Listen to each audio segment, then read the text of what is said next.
Bem-vindo ao nosso site CDF Concursos, é uma alegria recebê-lo aqui.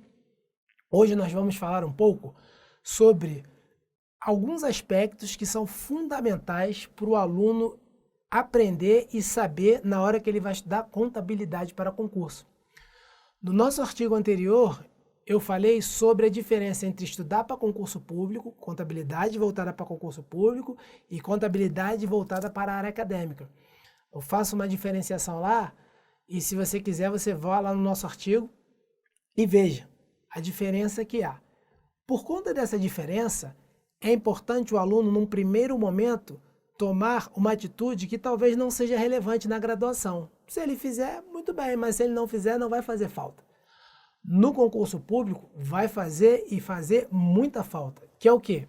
Ele conhecer a abordagem que ele precisa ter daquela matéria, que é uma abordagem diferente do mundo acadêmico. E para que ele possa saber a abordagem que ele vai precisar fazer da matéria, e agora especificamente contabilidade, para ele saber como estudar contabilidade num concurso público, para concurso público, existem 3 fatores que ele tem que levar em consideração. E esses 3 fatores nós vamos falar agora.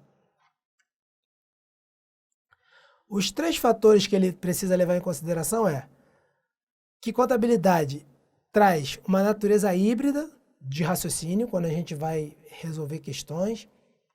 Além disso, as bancas ela tem um cabedal de possibilidades, e nós vamos falar sobre ele. E ainda, para finalizar, o terceiro fator que o aluno tem que levar em consideração é a necessidade de praticar, de exercitar o conhecimento. Esses fatores são essenciais para um aluno ter um bom desempenho.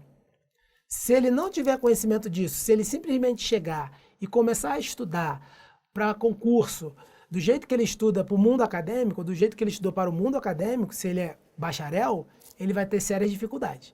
E se ele nunca estudou contabilidade, está pegando contabilidade para um concurso que não exige formação de bacharelado, exige qualquer nível superior, se ele está fazendo isso e começa destrinchando contabilidade como se estivesse numa graduação, sai estudando, também ele vai ter dificuldade em ter um bom resultado. Para que você tenha um bom resultado, você tem que levar em consideração esses 3 fatores. E dos 3, no momento de hoje, nós vamos falar desse aqui, que é a natureza híbrida do raciocínio. Ora, o que quer dizer natureza híbrida do raciocínio? Contabilidade é uma matéria que ela navega, né? A gente passa por 2 polos de raciocínio. Há momentos que você vai ter um raciocínio para resolver uma questão bem exato, bem preciso. Há momentos que o seu raciocínio vai ter que se flexibilizar um pouco para você chegar ao gabarito daquela questão. Então, haverá momentos que as informações vão ser trabalhadas exatamente como elas foram apresentadas ali no enunciado da questão, mas haverá momentos que vai necessitar de uma interpretação antes de você iniciar a resolução dos exercícios. E nesse dia eu trouxe para você um exemplo para demonstrar essa questão da natureza híbrida. Isso muitas vezes faz o aluno tropeçar. Eu, no início do estudo, tropeçava muito com isso. Fazia um raciocínio, chegava no gabarito. Daqui a pouco, ia para uma nova questão, pedindo a mesma coisa. Aí eu fazia o mesmo raciocínio e errava o gabarito. Aquilo me deixava totalmente perdido. Mas por que isso acontece? O que aconteceu? Aonde eu errei? Qual foi a resolução? Qual foi a parte da resolução que eu me equivoquei? Na verdade, a minha resolução estava perfeita. O que estava errado, o método, a fórmula empregada, o conceito empregado, estava perfeito. O que faltava para eu chegar ao gabarito era a interpretação dos dados. E eu vou falar sobre isso usando como exemplo o capital social. O capital social é o que eu vou usar como exemplo para ilustrar para você que muitas vezes a gente tem que flexibilizar o nosso raciocínio no estudo da contabilidade. Vamos pegar essa questão aqui, que foi de analista de contabilidade e finanças. Vamos pegar como que ele trabalha a questão do capital social.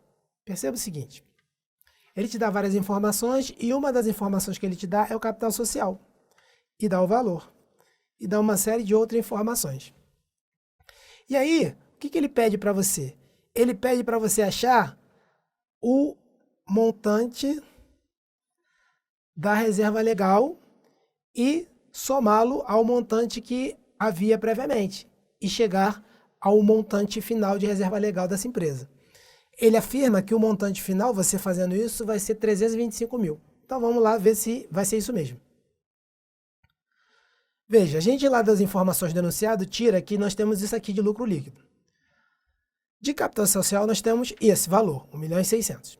Ora, nós sabemos que a reserva legal é constituída de 5% do lucro líquido.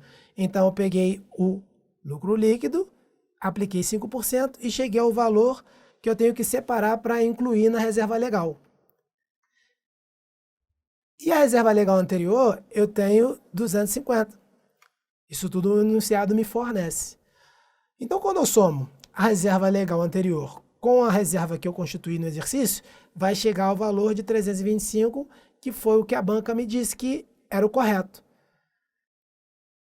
Só que, infelizmente, eu tenho que lembrar que o limite da reserva legal é 20% do capital social. Então, antes de eu olhar para esses 325 mil e dá-lo como correto, eu tenho que lembrar que eu tenho essa limitação. Então, a minha reserva final não pode ser 325. Ela tem que ser 320. O gabarito está errado. Ok? Perceba o seguinte. Aqui nesse enunciado, nós aplicamos diretamente as informações que nós temos com os dados que foram apresentados. Capital social tanto, reserva legal tanto, 5% é tanto, 20% de limite tanto. Acabou. Não teve muito o que pensar ou o que avaliar. Então, o termo capital social ali foi aplicado de uma forma direta. Capital social é tanto, aplico 20% e chego no limite. Agora vamos ver uma nova questão. Vamos ver essa questão da Polícia Civil do Piauí. Esse adaptado aqui é porque a questão exigiu um conhecimento maior, né? Ela exige um esforço maior para que você possa chegar ao gabarito. Como não é o caso, como é uma questão apenas para ilustrar para você a questão da natureza híbrida, eu decidi reduzir um pouco o raciocínio. Então veja, a mesma coisa, aqui tem o capital social e aqui tem o seu montante e uma outra série de informações. E aí ele vai pedir a mesma coisa, a reserva legal, né? E vai pedir também o lucro líquido do período. Certo. O que vai acontecer nesse caso? Nesse caso, vai ser um pouco diferente do caso anterior. Por que ele vai ser diferente do caso anterior? Porque aqui vai necessitar do aluno fazer uma interpretação.